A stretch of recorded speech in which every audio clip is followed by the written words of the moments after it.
Hi, my name is Thomson, and I'm the Technical Communications Lead at the Web3 Foundation. The Web3 Foundation is building Polkadot, which is the next generation of blockchains.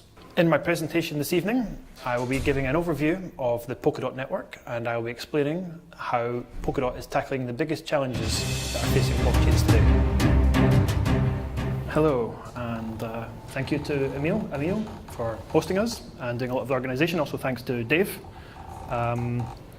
Thanks to 40BlockLab NL, is that correct? Yeah. Thank you very much for hosting us. We really appreciate that. So this is our first meetup in Rotterdam, as Emil was saying. My name is Thomson, and I am from the Web3 Foundation. My main role within the foundation is to cover technical communications, but as you guess with any kind of startup is that we end up covering a multitude of things, wearing many different hats, such as helping with meetups, or talking about GDPR or other kind of boring topics. So that's going to be. So being from the Web3 Foundation, I'm going to give you a bit of a brief overview of the Web3 Foundation before I talk about Polkadot. Polkadot is very, very cool, but I kind of need to maybe introduce the foundation first. We're not super well known. Everyone thinks we're Parity. Even the guys at Parity think we're Parity. And I also have to mention the Web3 Summit. And now that we're on video, I have proof that I've mentioned the Web3 Summit. I will mention it again. So that's my details. I know you're not going to write it down just now, so I'm going to present it again at the end. Fortunately, I learned from doing this in Zurich. Web3 Foundation is going to bring Web3 to life. So Web3 is the idea of a decentralized web. And that's kind of what we're going to promote. Obviously, within that idea of some sort of decentralized peer-to-peer new generation of the web, there's going to be blockchains, as you can probably imagine. We have a very blockchain-centric view of the world. We're not the only people who are interested in a D-Web. The people at the Internet Archive are also interested in a D-Web, but they are more interested less from a blockchain perspective, and more just from the idea of decentralized peer-to-peer technology in general. And we are as well, but we are maybe more focused upon the blockchain aspect, especially with Polkadot, which I'm going to present on. Obviously, you probably know of Gavin Wood. If you've been to any of the Ethereum meetups here, you obviously know of Ethereum. You can probably spell Ethereum. I can too, just about. ETH, I hope. And you probably know of Gavin Wood, who was the first real coder for Ethereum. So he's a co-founder. He coded, I think, all of POC1, which you probably know, and he coded a lot of, I guess, the first few. Anyhow, so he's the president of the foundation. That's why he's important and why he's here. He's also the co-founder of Polkadot and the main man. And now actually I have to mention the summit, which I had in my very, very first slide, but also here. So we have a conference in Berlin. And I've got to somehow subliminally convince all of you to buy a ticket. I don't know if I can, but I'm going to give it a go. Buy a ticket. So 22nd to the 24th of October. And if you are a developer or a researcher or a student, then you can get a discounted ticket. The good news is that the full price ticket, I believe, is cheaper than DevCon. Right? It is cheaper than DevCon. I think it's like half price. So if you're thinking of going to DevCon, you could also come to Berlin the week before, and it's going to be cheaper and probably better. At the bottom here, I mentioned a couple of the names of people who are going to come and speak. You can also go to the link, web3summit.com, go to speakers, and you can see all the people like Arthur Brightman from Tezos. We have people from Cosmos, Raiden, Filecoin, IPFS, Juan Bennett of Protocol Labs, Dfinity, Polychain, OSCoin, POA Networks, etc., Melonport. All good names that we all know and love. So please come along. Also have to say that we're hiring. So we have a social media manager, a decentralized algorithms researcher, and lastly is a kind of community events. A lot of the events coordination has been Josh, who's down here at the front. And as good as he is at doing it, it's a bit much given that we're also meant to be doing lots of other things. He's also been helping out with the summit. So we need someone else to kind of beef up the team and help out. If you have any questions about the positions that we have open, come and speak to us at the end. I hope we're pretty friendly and approachable. We can give you more details about the jobs that we're hiring for. So that was the Web3 Foundation. It's a Swiss foundation. It's based in Zug. And we're really, really keen about Web3 and not so keen about that noise in the background. But hey-ho. Never mind, I'll talk through it. I only have so much time. This is the contents. There's a lot of text in this slide. Don't read it. Who's involved? Web3 Foundation. So we're the one that collected the money for Polkadot. We are the ones in charge of building it, shall we say. And perhaps unsurprisingly, we have contracted Parity Technologies, who are based in Berlin, to build Polkadot for us. Or rather, I should say, they're going to build the first implementation, and the first implementation is in Rust. Unsurprisingly, if you're familiar with Ethereum, then you already know that the Parity client for Ethereum is already written in Rust. And I'm going to get to a later slide. I'm going to basically say that we also need more implementations in other languages. Java, C++, and Go, but I will cover that later. Polkadot in one sentence. This is pretty abstruse, and I got to be honest, it's not really obvious what this means from just reading it. I can even get it right myself. There we go. A heterogeneous multi-chain technology.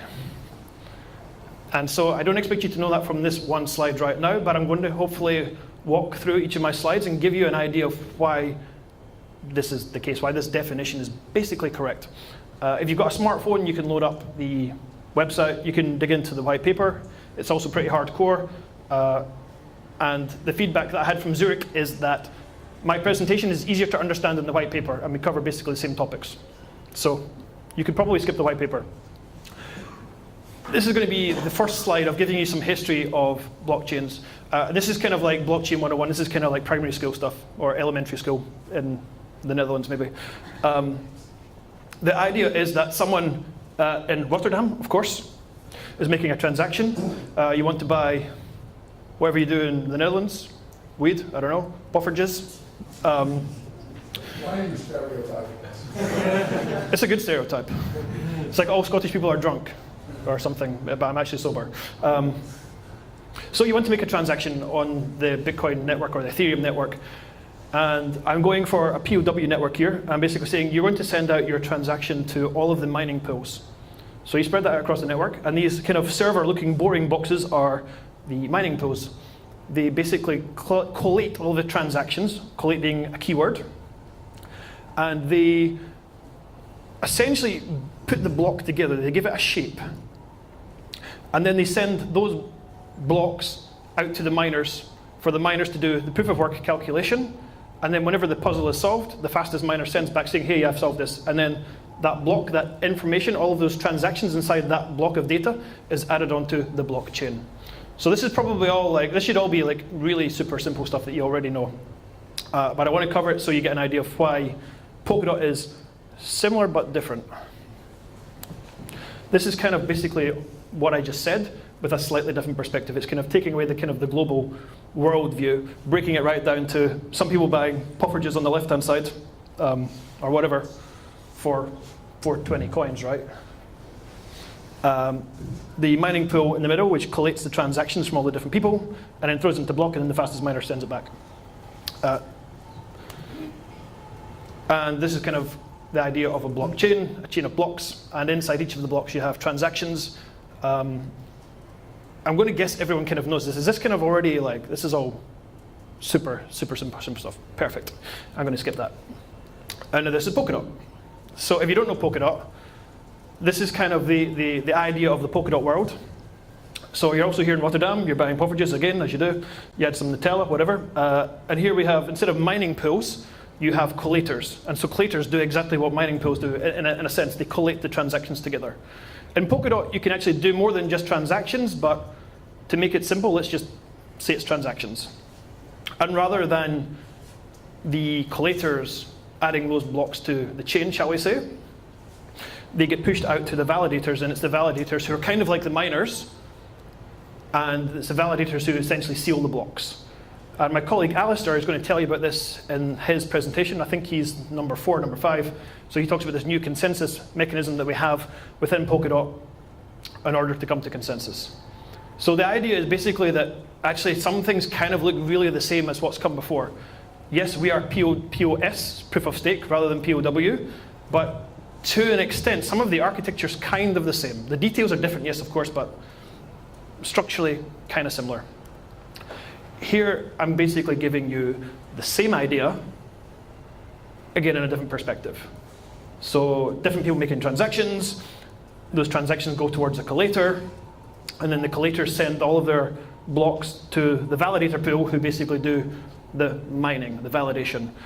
The reason for giving them different colors is that the different colors is to basically suggest that each of these are different types of blockchain.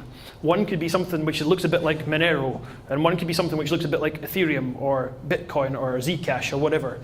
So the idea is that they're not the same, they're heterogeneous, and that's the kind of one piece of this definition that I told you about. The fact that there's more than one blockchain is kind of why it's multi-chain.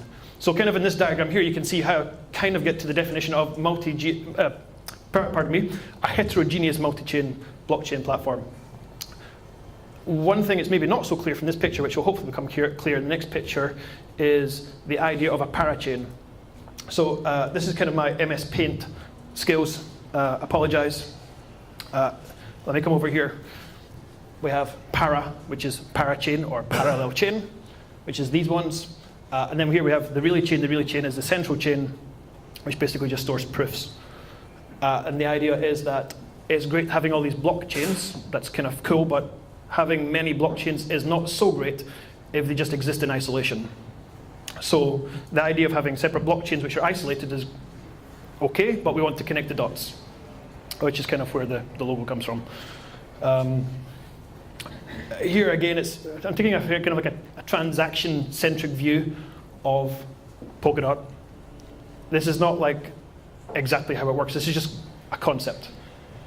Transactions come in, they come into a block, you say, okay, that's great, but I actually want to send my transaction to a different chain. It could be that you have some balance in something which looks like a bit like Ethereum, but you actually want to send it to a chain which looks a bit like Monero. And we make that easy. And then in the central chain here for the relay chain, you want to store proof that something has happened, that the transition from one block to the next block is valid. So the relay chain is super, super simple, and once the network goes live, there won't be any transactions actually stored on the relay chain at all, but they'll be on all the parachains. And again, the color coding here is to show that the parachains can be different. So the chains themselves don't have to be the same. They don't have to be Ethereum, Ethereum, Ethereum, or Ethereum-like. It could be something which looks like Bitcoin, or something that looks like Monero, or something that looks like Zcash, or whatever. And this is kind of, I copied and pasted the previous picture in case you're wondering. And the idea is that the bottom we have Ethereum, so it's something which is outside of Polkadot is able to connect into Polkadot by sending transactions inwards. And again, part of the idea is that if you have, say, a big stash of Bitcoin for whatever reason, but you don't have any Ethereum, but for some reason you want to deploy an Ethereum smart contract, potentially you could use your Bitcoin to basically pay, say, the gas costs of the Ethereum smart contract. For example, we're pretty sure we can get to that in the future. I'm not promising that, but I'm saying this has at least been some of the discussion that has been had. And it's to kind of get you a bit kind of excited about why we think Polkadot's kind of groundbreaking. This is a picture that Gavin presented last year in London. So this is the picture that did it for me. It might not do it for you, but this is like, yeah, okay. So kind of like you guys, I was actually in the audience last year in London. Basically, you probably know that this is like one of the largest meetup groups for Ethereum in the world, but the largest is in London, and it's Stefan Tuel who runs it. And I went to that last year in June or July. Gav Wood came along to present. He presented on Polkadot, and I was kind of blown away. But I was just a community member. I was just someone who was like, oh, that sounds really cool. And then I was in the chat channels, just asking lots of questions. I was that guy who was always asking questions. And then eventually they said, okay, right, shut up, here, have a job. I was like, okay, yes, sir. This picture is nice, but it's super complicated. And someone asked us, like, can you Eli 5 that diagram? And I don't think it's ever been done. And I don't know, maybe that should be a bounty on our repo, like, can you Eli 5 this diagram? I mean, I'm trying my best in my presentation, but yeah. Let's move on. These are probably the main problems in blockchain. So actually my presentation was not just about an introduction to Polkadot, giving you an overview, but also it kind of doesn't make any sense to tell you what Polkadot is without saying, why would we want it, or why would we need it? What problems do we think that it might solve? And some of these are maybe more like developer problems rather than real world problems. And I think to some extent Polkadot's going to be a developer product.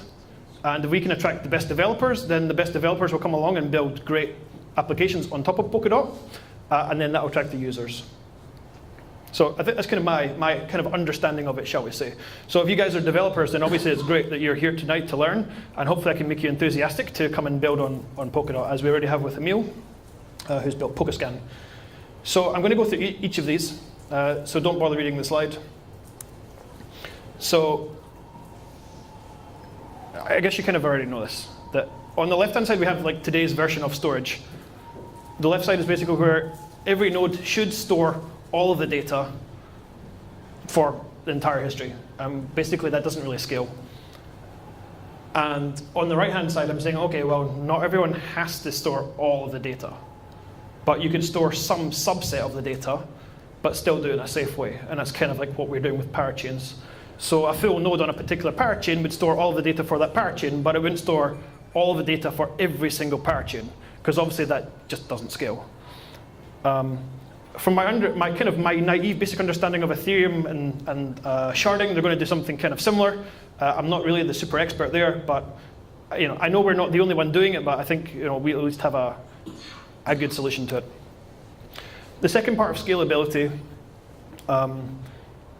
is not just about the storage, but also about the quote-unquote speed, or the number of transactions per second. The left-hand side is Ethereum. Ignore the number 15. It's maybe not quite true, but it's kind of giving you some idea, okay, it's something like Ethereum. And we're basically saying we can have faster block times because it's POS rather than POW. I know that Ethereum's going to upgrade, but besides the point. And we're also going to have multiple chains, so it's both the vertical scaling, so faster blocks, and then the horizontal scaling by having more chains. So not everyone has to be on the same chain, obviously. Obviously, the Ethereum guys know this too. It's kind of, I think it's the way that things have to be. We can't all be stuck on the same chain. It maybe doesn't make sense. If you have a chain which is super generic and is like Ethereum, where it's Turing complete, you can do lots of great things with it, but then at the same time it's not going to be fast or not necessarily efficient for a particular use case. And I want to try and convince you that maybe you could create a blockchain or a parachain specific to your use case, and that would actually be faster, more efficient. And potentially, we think that you could create a parachain which doesn't have any gas costs. So you can potentially save a lot of money on that. If you have a question about that, Alistair is definitely the right person to ask. Sorry, Alistair, but you are. The other big thing, obviously, is interoperability. On the left-hand side is this idea of isolated blockchains, as I've said. It's great that these blockchains exist, but it's not really sufficient for some great blockchain world, especially if you want to have a Web3, if each of these blockchains are in isolation. They have to work together. They have to basically be able to communicate with each other and share data with each other. So part of the idea is you have something which could be Zcash, Ethereum, something which is a private bank chain or private asset management chain. So this is a private chain. You can't see what's inside it, but it's still possible that these blocks can be valid, so no one can cheat, but you can still have cross-chain transactions. And that could be interesting for multiple reasons. You may have assets like a CryptoKitty on one chain, and you may want to trade that to another chain, but you may want to do that privately for whatever reason. Doesn't really matter what the reasons are, it's just more that you could do that. The other one is this is meant to be an oracle chain. So if you have some provider of weather data, some big news company, Reuters, BBC, whatever, you want to basically get that data onto chain, but you also maybe want to share it across different chains. And so that's the idea on the right-hand side, where Polkadot basically brings them together. Apparently it's half time. I think I'm making pretty good time. Okay. I also have to apologize for this one. This is not a good slide.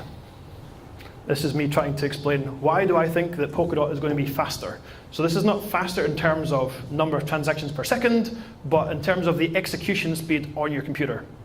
So as you guys are probably even more experts on Ethereum than I am, you probably already know that the size of, say, a basic number, an integer in the EVM is 256 bits, and it's not going to be that fast to compute.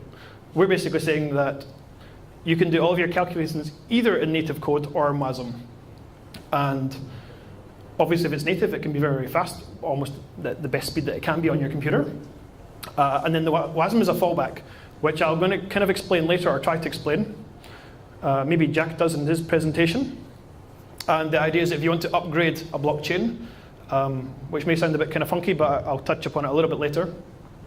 And that's why there's the optionality of either your calculations are done natively, so in the Parity Polkadot client, it's going to execute within Rust, but then at worst, it does it in WASM. And we're basically trying to say that this is going to be better suited to your computer's architecture. It doesn't have to be 256 bits. So it should be faster to compute. This is one of my favorite ones. Isolated security versus shared security. Back in 2011 or 2012, there was a rather amusing topic on Bitcoin Talk. Someone had launched BBQ Coin. And you may or may not remember, it doesn't matter, you can Google it, you can find out. And this guy said, oh yeah, I've launched BBQ Coin. Great. I mean, who here would actually want to like download and become like a full node in BBQ Coin? Yeah, like no hands go up, so okay. But at the same time, for his blockchain to exist, he has to attract miners to secure his chain. I mean, if you don't attract miners, you cannot, just fundamentally, you cannot secure your chain. And so there's a bit of a competition, which is the idea on the left-hand side that you have to compete to get people to secure your chain. And this kind of idea of having isolated security is not the best it could be. It's not optimal. And we're trying to convince you that actually, if you wanted to launch your own chain, Pofferger's chain, of course, which we'd all buy into, you already have a set of validators which already exist. So you don't have to find new miners at all.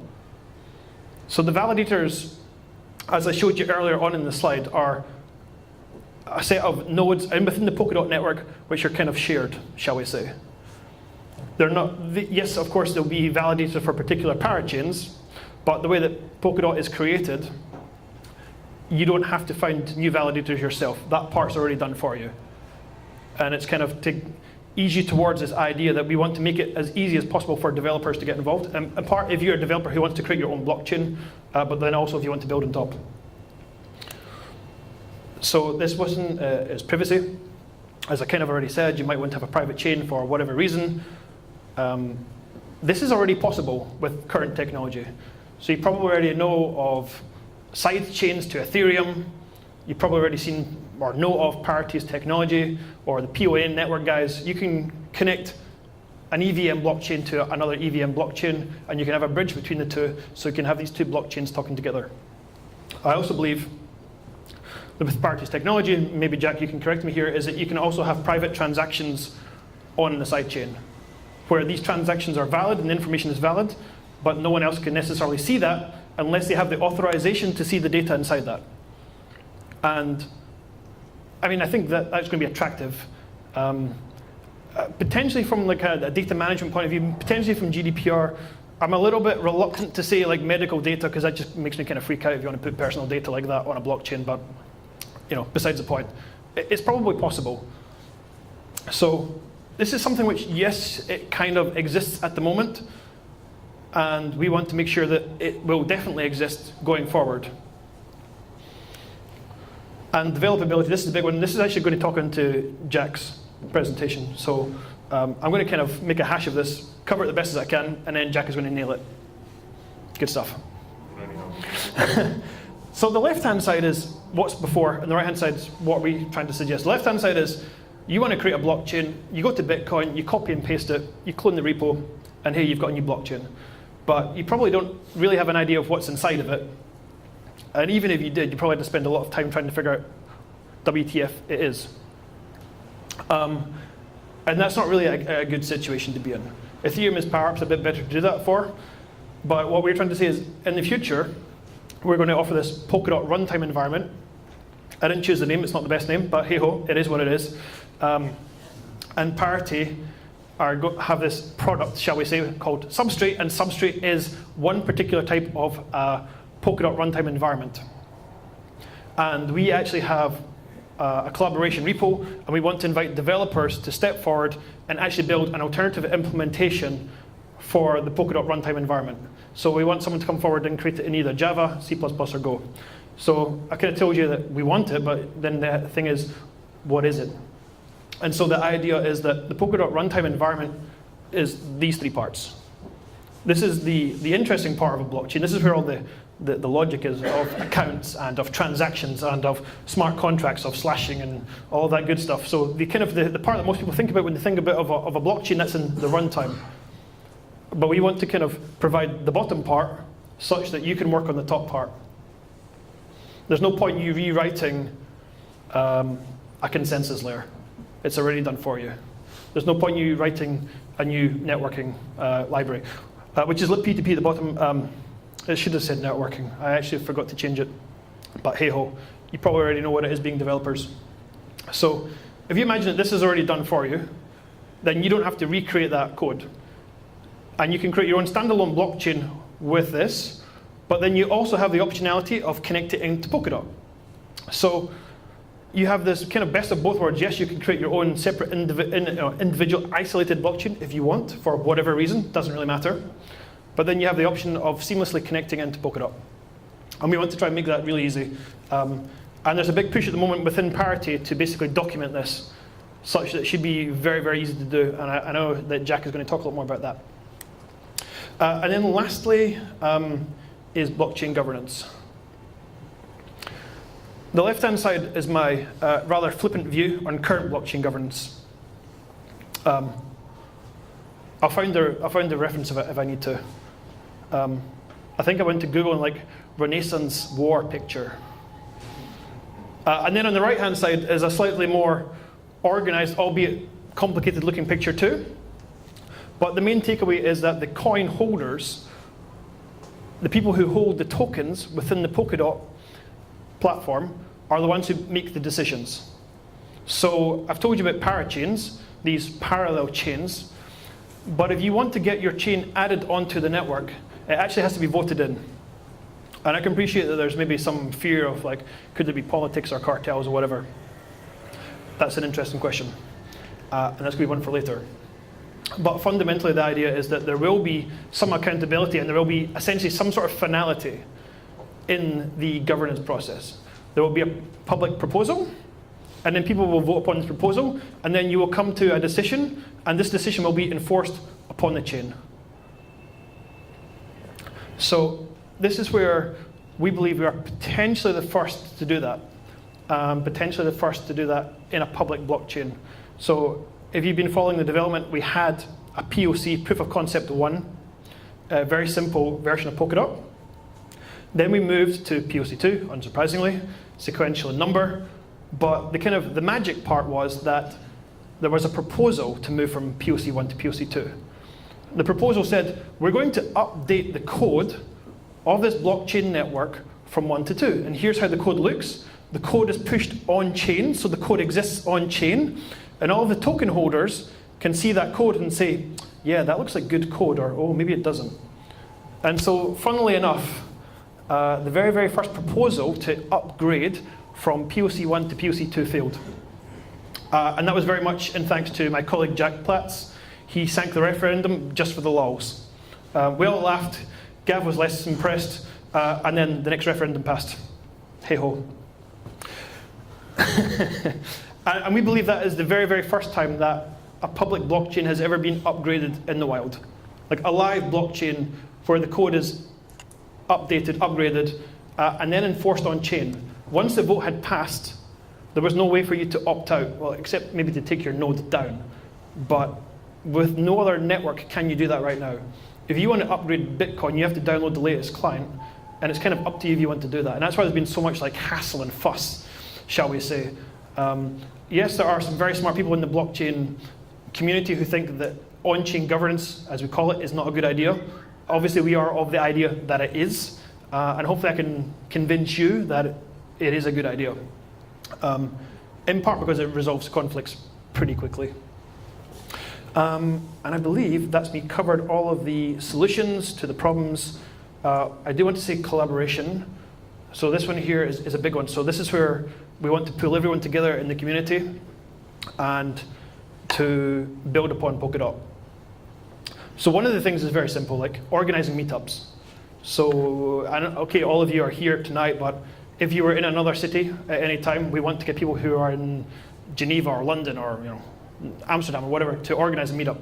And the way that we want to try and coordinate people is to get you to come to our Colab repo. So you go to here, it's a redirect, it goes to GitHub, and there's a public repository where we have a bunch of issues. And that's kind of on the soft side of Polkadot. On the harder side, where it's the technical stuff, the alternative implementation for the Polkadot runtime environment is number one. That's the one I said. There is actually money. There will be real money paid out to teams to build this. So this is not just us like, yeah, that'd be a great idea if, Vitalik tweeted about this like 2 weeks ago. Yeah, blockchains need to have alternative implementations. It's good. And yeah, we agree, absolutely, 100%. And we're also putting money behind that. So we're not just talking about it. We're 100% committed to getting another team, not Parity, to create an implementation of Polkadot. It's 100% needed. There's no questions. We also want people to do parachain building to create these parachains using the runtime environment to actually create the blockchains. That's maybe not so easy right now, but probably early next year it's going to be possible. But if people want to get excited and come and talk to us and chat to us in the channels, of course, we'd love you to do that, and then you'll be the very first people to know. And then lastly, at the bottom, wallets. Unsurprisingly, we need wallets. We have some teams already interested. We have an Australian team who are very good, and they've started to build one, something which is a bit like MetaMask, but specific for Polkadot. Block explorers, node explorers. We probably need a good block explorer. Oh, wait, sorry. Oh, yeah, no, we have a great block explorer. So yes, please, come to our Colab repo. Also, please come to the Web3 Summit in Berlin. It'll be the best. If you want to learn more about Polkadot, this is our main Polkadot link. I'll give you some time to take some pictures. And then also the Web3 wiki, which I didn't mention so far. And the wiki is also a GitHub repo, and it gives our view of a Web3 tech stack.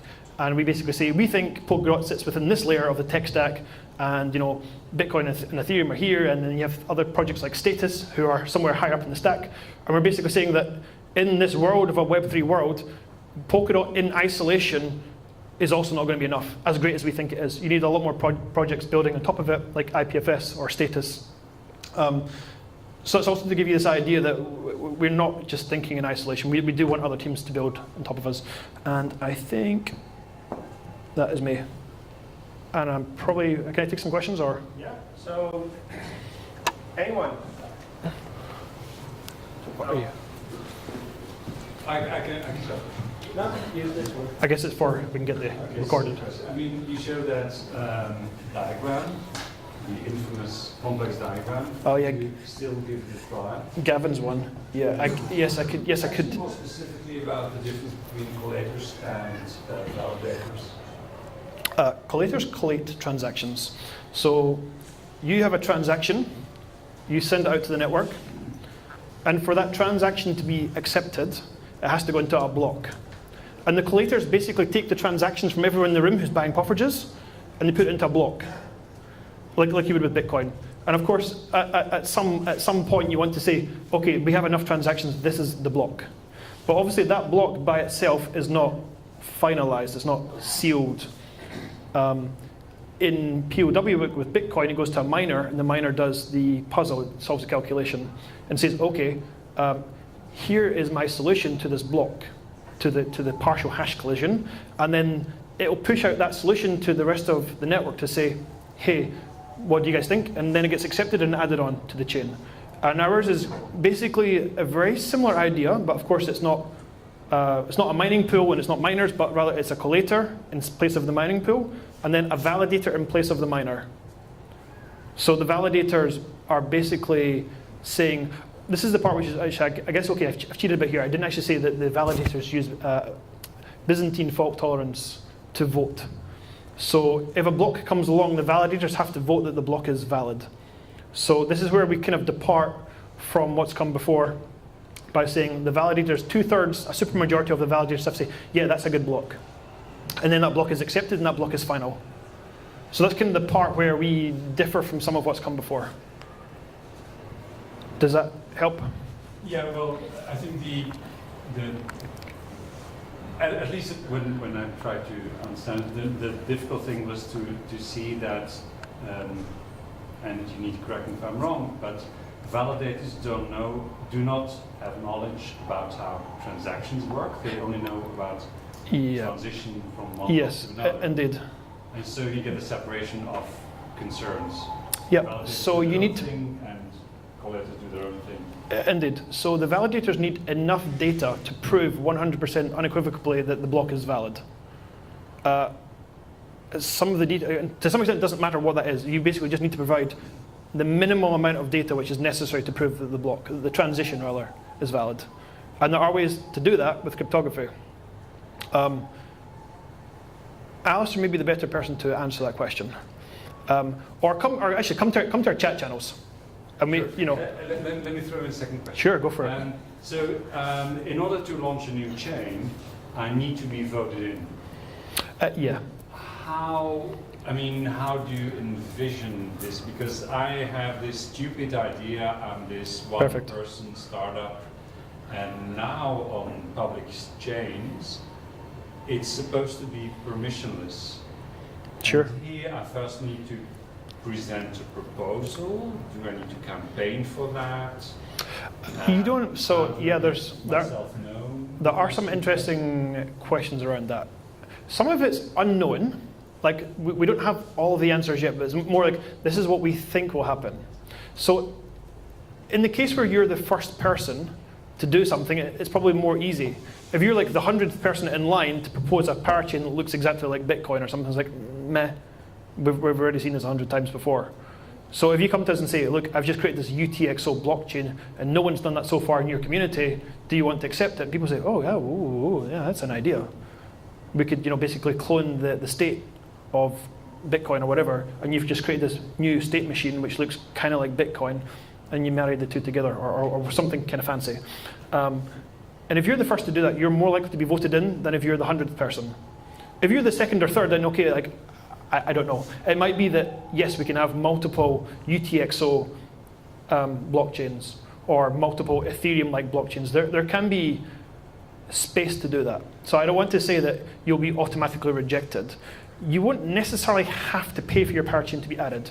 You may have to lock up some stake, some tokens, basically to prevent spamming, for example. If your blockchain is kind of niche, you have this great idea, but it's maybe not like the greatest idea ever forever. The community is just kind of not that interested. You could try to incentivize them. You could airdrop tokens onto accounts, for example. I'm not saying you should, but I'm just saying that you could. But genuinely, if you get this great blockchain and everyone sees the great need for what you're building, then they're probably just going to vote it in with no payment. Will it be kind of sandbox or playing ground that is permissions where I can throw my stuff on and I mean, I expect it to be a testnet for sure. Yeah. That's what substrate is. You build the chain on substrate. Yeah. Deploy it. I mean, you can run it, so that's going to be really insecure. So you can get the technology out there. It's a very similar architecture that Indeed. runs over a substrate. You deploy your own chain and then get it onto a testnet very easy. Open it up and then you can have it. So I'll try to summarize. In part, that you can build your blockchain with Substrate. It's going to be isolated. You can run it on your laptop, for example, so you can do all your testing there. You don't have to join to Polkadot, and I'm pretty sure there will also be a Polkadot testnet for you to test. It'd be kind of silly if there wasn't. I just don't want to make too many promises that it'll be easy for you to create this chain and you can just throw it in and everyone will love it. I mean, if you just create a low-quality chain, then there's almost no reason for someone to accept it, which is not to say that the transactions within that chain will be censored. So yes, there's permissionless, but it's not quite a free-for-all. It's kind of it's going to be censorship-resistant, but at the same time, it's curated. Thank you. That was a good question. Great question. Goes into the economics as well of the chain. So do we have more questions right now? Yeah. I mean, also come and find me afterwards, or you can send me an email as well. I'm pretty friendly, despite how it might sound with my accent and everything. I'll give you my email address. Also, if you're in Zug and you pass by the office, come and have a coffee. That's anyone who's here genuinely. If you are traveling to Switzerland, you come to Zug and you want a free coffee and want to sit down and chat some blockchain, then drop by the office. Yeah, I mean, why not? We have one more question. Yeah, go for it, please. So the vision that you were painting us previously about the governance part, Skull was also mentioning, something that has to be voted into Polkadot. I don't think this mic is working anymore, but something has to be voted into Polkadot. assumes that it's only community, tech-minded people who vote on the proposals. How would you envision people that are speculators and invest in the technology because of future financial? Yeah, absolutely. So the question was, if anyone missed it, I suggested there was going to be voting. I suggested that the coin holders are the people who have the ultimate power in the network. So if you want to push through some sort of update to any of the parachains or to get a parachain onboarded, you have to make the proposal, and the community who hold the tokens have to vote that in. But the people who hold the tokens already are not just developers. There's, I don't know what the stats are. I don't know what people's names are. That's obviously data. I can't know. I don't know people's names of who holds tokens. It's semi-anonymous. But I do kind of know from people who've at least stated publicly, perhaps on Twitter, that they hold dots, and I know that they're not technical people, they're not developers. So you don't have to be to own tokens in order to vote. You just have to get a hold of some somehow. And I can't really talk about that too much because it kind of gets into a bit of a grey zone. I definitely can't promote dots, and I can't tell anyone to buy tokens, but if you had tokens, you can vote, and you don't need to be a developer. Yeah, I get that, but how do you prevent, if someone's not able to assess the proposal that's on the table? Sure. How would you handle, someone could start a campaign, Absolutely. Voting or something, to get their proposal on the chain without people actually being able to assess it? Sure. I mean, it's a wider problem than just Polkadot. I was a little bit quick when I presented this. You're right, it can happen. I mean, it's humans, and humans are ultimately flawed, myself included. But part of it is that depending on the nature of the proposal, if you have a public proposal from random Joe on the street, I think it should be this. Okay, who are you? And so that's where actually a public proposal would actually go to some council. The council have to be voted in, but the council are supposed to be quote-unquote experts to basically assess if the proposal is at least sensible in the first place to move through to the next phase to actually be voted upon by the token holders. This, I'm not going to say this is the final version. This is, as you can see in the brackets down below, this is from Gavin. It says probably true up until proof of concept 3. Beyond that, we don't know. I mean, some of this is open, like new research, like unknown, and we know that, but we're trying to break new ground here. And yeah, we know it's risky and problematic, but we think that this is the right direction to take, given everything that's come before. We think it's preferable, it's preferential. That's not to say it's going to be flawless or without problems. But a good question, thanks. I guess I probably have to wrap up. If you, obviously, like I said, if you want to email me, do so. If you want to catch me afterwards to have a quick chat, then please do. I can try to answer some more questions. Thank you very much for your time.